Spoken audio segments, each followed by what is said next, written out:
Direct Connection is made by MPT to serve all of our diverse communities and is made possible by the generous support of our members. Thank you. Live from Maryland Public Television, this is Direct Connection with Jeff Salkin.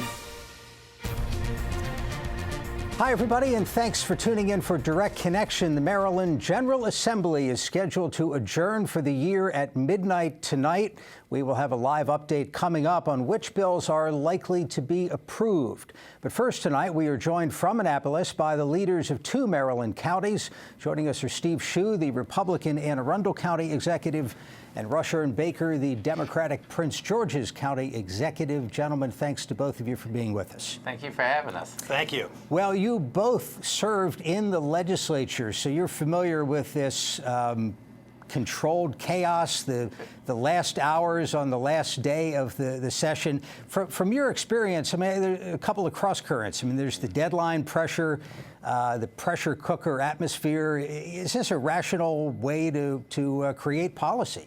You know, it really is. I mean, the thing that I like about our legislative session is 90 days. So you have to get a bill passed and a budget passed in 90 days, or else if you don't get a budget passed, you go into a special session. But it is a way to make some finality to it. And as an executive, you know, it's always good to have the legislation done. And I used to like the give and back and forth of the legislative process when I was down here. I don't like it so much as a county executive, but I liked it then. So you're not saying as the county executive that you wish your legislative body only worked for 90 days and then left town? We wouldn't say that. Right. Thank you. I think it.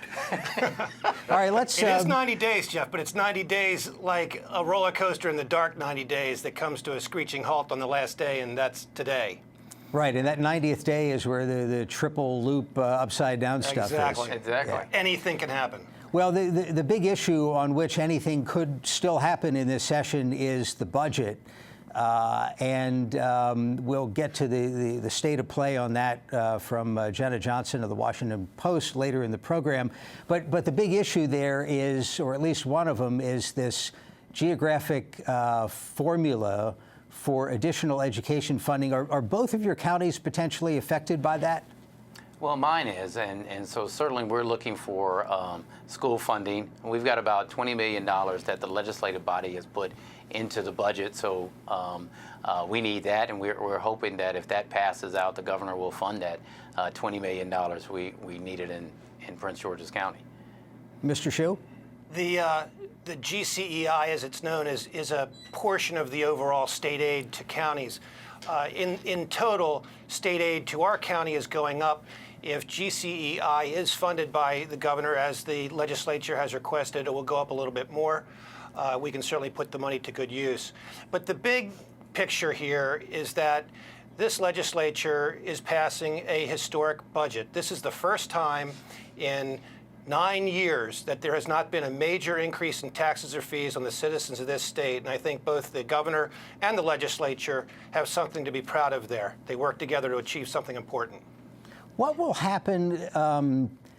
Let me step back a second for viewers who aren't familiar with the budget process in the state. For the most part, only the governor can add money to the budget. But when we say that the legislature is adding this what is it again? The Geographic Cost of Education Index. Right. What they've done is they've cut elsewhere. Partly right. they've cut the proposed extra pension contribution, and they've kind of walled that money off, but they can't actually put it in the budget. So the governor would have the option of spending it or not spending it. Mr. Baker, what would your argument be to Governor Hogan if that's the state of affairs a week from now, that he should release the money? Well, we'll make the argument that in Prince George's County, we desperately need the money, which is why you see that on a local level, we're investing more money into our education system.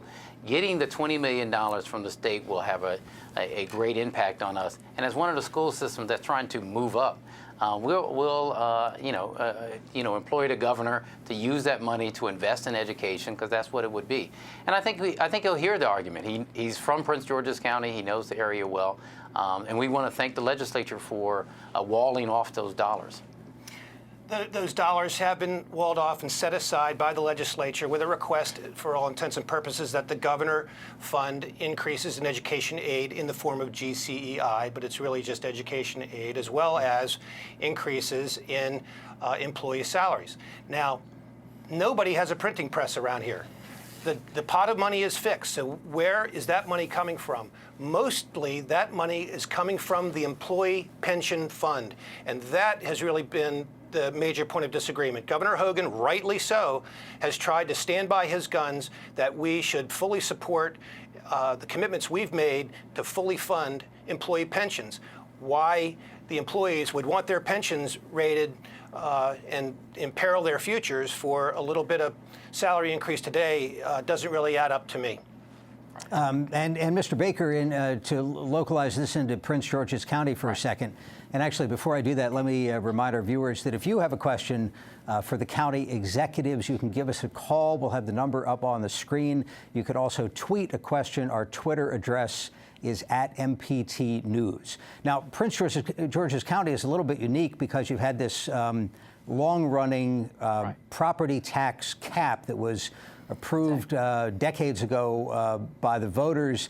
You are seeking a property tax increase, and that, I gather, is related to education. Oh, the money can only go to education. But as County Executive Shue said, that the governor doesn't have a printing press. Well, neither does County Executive Shue, and neither do I. Yet we have to fund things that make our counties run. In our case, one of the most critical issues is education. We're asking our residents to increase their property taxes to invest in education. I don't think it's unfair to ask the governor to also increase funding for education, because that's one of the two mandates of the state government. You must pass a budget and fund education, or improve education. Let's grab a phone call here. This is Tom in Somerset County. Tom, thank you for calling. Go ahead. Yes, good evening.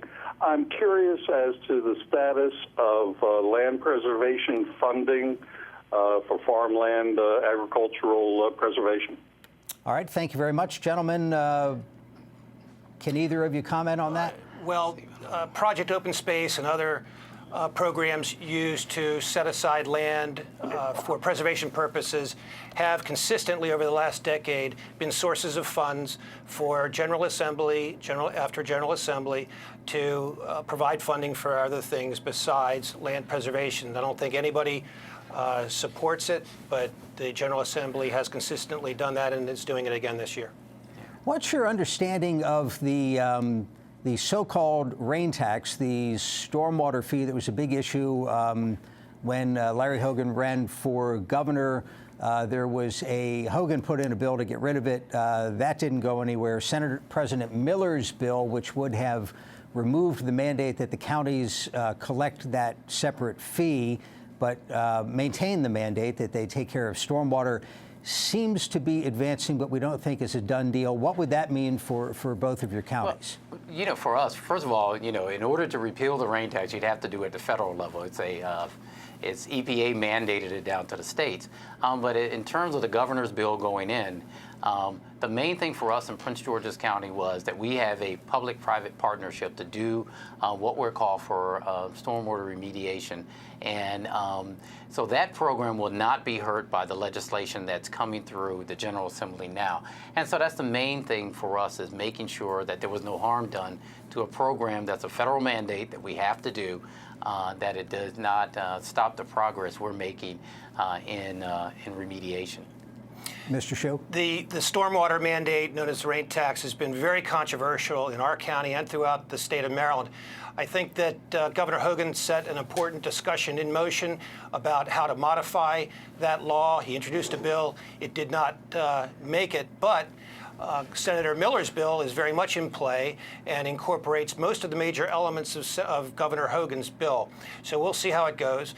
In the case of Anne Arundel County, as in the case of Prince George's County, we both have very well-developed programs for addressing our failing stormwater pipes, for restoring eroded creeks, and those projects will proceed regardless of state action. We are actively seeking to overturn the fee or to reduce it materially in our county, but whatever direction that goes, it doesn't matter. The projects themselves will be funded. It's just a question of how.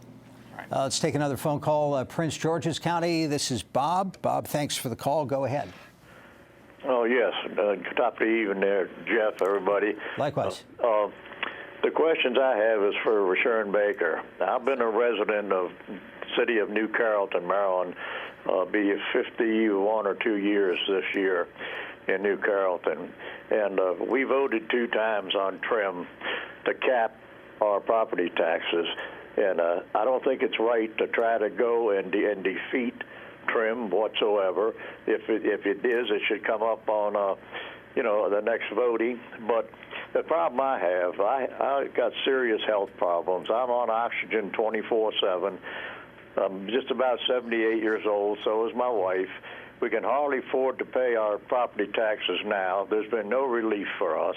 When the problems came up a couple of years ago, we got that constant yield. So instead of what we're capped up in New Carrollton, we're all up paying 73%. This is outrageous. We almost Bob, let me get you an answer, sir. Thank you very much for the phone call, and best of luck. Can I say one more thing? Quickly, sir. Yes. Oh, God, Mr. Baker.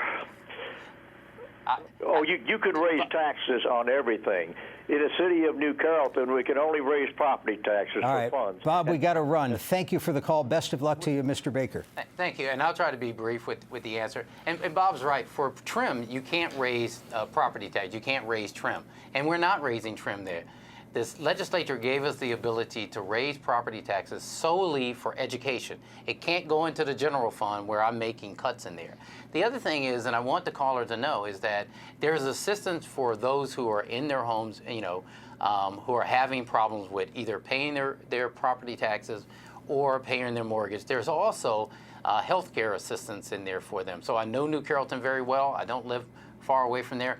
But this will help as property values go up if we can have a first-rate school system, and that's the only use of the money that we can do. And it's a 15-cent increase. Mr. Baker, while we're talking about New Carrollton, I know that's one of the 2 potential sites, along with Greenbelt, for the relocated FBI headquarters, which will be a plum. It either goes to Maryland or Virginia. What's the latest? I know there was a meeting, I think you attended, the whole congressional delegation and the governor, maybe a month ago. Yes, we did. We had a great meeting with the governor. He called the our federal legislative body together to reiterate we're all in for the FBI. We have 2 great sites in Maryland, one in Greenbelt in Prince George's County and the other in Landover in Prince George's County. We believe all of those sites, those 2 sites, are better than the one site in Fairfax County. So I'm very pleased that this is one where there is bipartisan support to bring the FBI, which is a $2 billion development project, to the state of Maryland, which will create jobs and economic development for the state. And Mr. Hsu, there was an Anne Arundel County topic I wanted to ask you about. You had a police officer shot on Friday. He wound up at shock trauma. What's the latest on that? How's he doing? Well, I'm pleased to report, having visited the officer this very morning, that he's moving, he's in good spirits, he is in some pain, but he's doing well, and his condition's been upgraded to stable from critical. So we are thankful for the good work of our first responders, of our police department, and the professionals at Shock Trauma. We are fortunate as Marylanders to have such professionalism in our public safety and healthcare systems.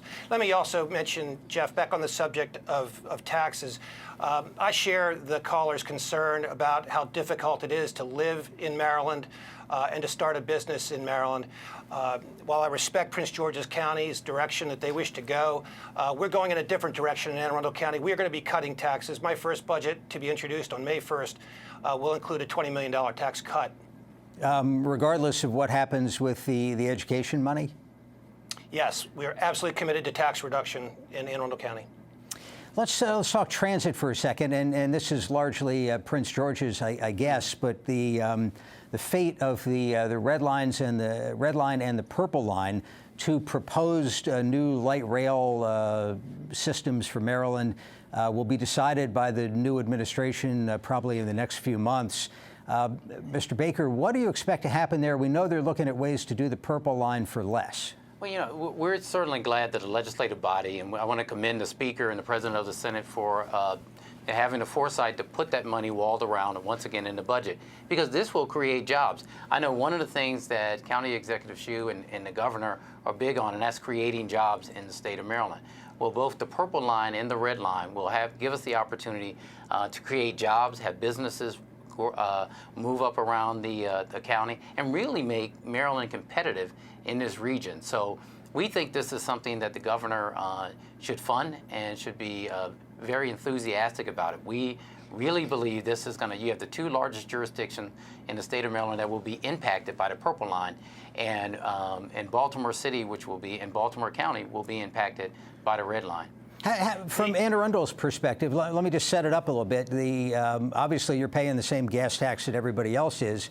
Would you prefer that it go to roads or mass transit or some combination? You hit the nail on the head. As attractive as mass transit is, like the red line and the purple line, those kinds of projects are enormously expensive, and they tend to benefit a very small portion of the state of Maryland. There are 24 jurisdictions in Maryland, and about 21 of those jurisdictions will not benefit whatsoever from those enormous mass transit projects. And it's important for everyone to understand that, for the same reasons we said before, no one has a printing press, there's only a fixed amount of money. All that money going into mass transit is not going into roads. And that's why our road system is deteriorating in this state. I think Mr. Baker disagrees? I do disagree with my good friend from Anne Arundel County, because here's the thing. If we're going to build the commercial tax base in the state of Maryland, we have to do it around our most attractive areas. That's having the transit around the Washington region. So you have Montgomery County, Prince George's County, and it will also impact Anne Arundel County and Howard County. Same thing with the red line in Baltimore City. Those are really the economic drivers. So in order to build more into, he's right, nobody has a printing press. I don't have one, and the county executive doesn't. But unless we are attractive to bring businesses to the state, we're going to lose out. So we're not going to have the money for the roads that we desperately need throughout the state. I have 500 square miles in my county. There are plenty of roads there. My job is to use limited resources that we have to increase business opportunity and to create jobs for people. Mr. Shue, are you swayed? Well, we agree that mass transit is important, but like many things, there can be too much of a good thing. And trying to pursue both of those projects at once means there's no money for roads. A more reasonable, balanced approach would be either to table one of those projects or to sequence them out over a long enough period of time that we can start to provide local jurisdictions with the funding they need to maintain roads. Anne Arundel County, and I believe this is true of Prince George's, is today operating with only 10% of the state aid to maintain the roads in our county. That was historically the level of funding. We can't make it. Our roads are going to continue to deteriorate for the next decade unless something changes. Right. And the thing that I would say is, when you have a limited amount of money, you invest it in what's going to grow in the long term. In this case, if we put it into roads strictly, it won't grow. If we put it into the transit system, which will make us more attractive to places like, agencies like the FBI coming to the state of Maryland, or in Baltimore County, that's going to make the state more attractive. It's going to help us grow our economic base, and it's going to give us the tax revenues that are going to be able to fund these projects in the long term. Mr. Baker, Mr. Shue, we have to leave it there. Do appreciate your time tonight. Thank you for having us. Thank you very much. And next, the last-minute debates at the State House as the clock ticks towards midnight. We'll be right back. Tonight on MPT. What did Antiques Roadshow discover in Alabama? That Birmingham is a hotbed of art and antiques. You have got to be kidding. Wow, roll tide, that's great, that's beautiful. Wow. Be still my heart. Mercy. My goodness, I love this show. Don't miss a minute from Birmingham, Alabama next time on Antiques Roadshow. Tonight at 8 on MPT. Rashawn Johnson. I worked 2 jobs and I had to go to the schoolhouse 3 or 4 times out the week or have a conference every month. I really believe that if I wouldn't have reported it, a way worse incident would have happened in middle school or in high school, and the boy could have ended up in handcuffs. As we sat around the table with the hearing officer, I felt like we had failed Rashawn. Not that he failed us, but that we had truly failed him. Tonight at 10 on MPT. Chesapeake Collectibles went on the road to Turf Valley, and you won't believe some of the stories we've brought back. Albert Einstein, his name is synonymous with genius. Good heavens. John Singer Sargent is one of the premier portrait painters. We're looking at the history of Winchester firearms. Well, we're doing pretty good so far. That's next time on Chesapeake Collectibles. Thursday night at 8 on MPT. Tonight on MPT2. On Masterpiece. She's frightened of me, my own Agnes. Make her understand what you're going through. I can't. You have to. I'm almost scared to walk home tonight. Then don't. We've been saying we'll go out for ages, so let's. You're not regretting it, are you? Us being married? I don't know. I don't know anything anymore. Since my wife died, I've had no one. Mr. Selfridge on Masterpiece. Tonight at 8 on MPT2. And joining us now is the extremely busy Washington Post State House reporter Jenna Johnson. Jenna, how are you? I'm exhausted. How are you? It's not even midnight yet. I just saw a tweet from our friend, the intrepid Charles Robinson, who said that the conference report on the budget has passed the Senate, so the budget's a done deal. This session will not be extended. I think it's safe to say? That's correct. All right, so what's in it? And who wins and loses? That's an excellent question. I mean, this budget fight really came down to a fight between Democrats in the legislature and the governor over about $200 million in a more than $40 billion budget. And, you know, there's basically funding for everything that there's been funding for over the years. But there have been some cuts, and at issue now is what's the governor going to do kind of in retaliation for lawmakers not making some of the changes that he wanted them to make. So there were some bills that he wanted. He wanted the rain tax, he wanted charter schools, military pension tax cut. Did he get any of, for the most part, they're going to be bills, but are they empty shells with the words on them? You know, is the title the only thing he's getting, in other words? You know, he's getting more than the title. All the bills that you listed off are moving forward right now in some shape or form. Who knows what's going to happen before midnight? But, you know, chances are after this session, counties aren't going to be required to charge a stormwater remediation fee, what a lot of people like to call the rain tax. But chances are a lot of Marylanders are still going to be paying that fee because counties still need that money to do that work. The charter school bill really is a very watered down version of what the governor wanted. But there are some things that will hopefully make it a little bit easier for charter schools to start up in the state. It does seem to me that the governor is going to be under tremendous pressure with the legislature essentially setting aside extra money for schools and knowing that Governor O'Malley in several years didn't fully fund that either. But every time a classroom somewhere runs out of chalk, you know, it's going to be, Governor, why haven't you released that money? Sure, and it's important to keep in mind that this is a very small portion of the overall education funding. Basically, lawmakers have set aside $200 million that they say that Hogan can only spend on the things that they say they want him to spend it on. That includes some school funding for the most expensive school districts. That includes some Medicaid and healthcare funding. And then that also includes money so that the state doesn't have to take away a 2% pay raise that they gave them in January. Now, Hogan has said the state can't afford to be doing this, and he might just not spend that money. He might just let it just sit there.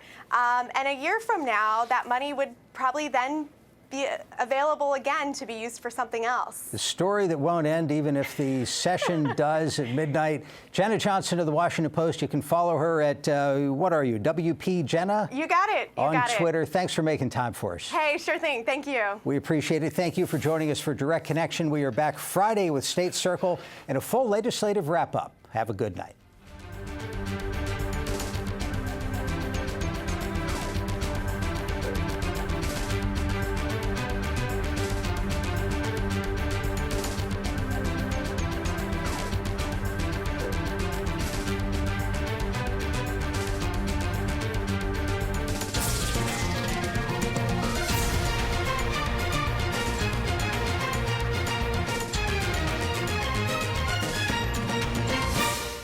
This program was made by MPT to serve all of our diverse communities.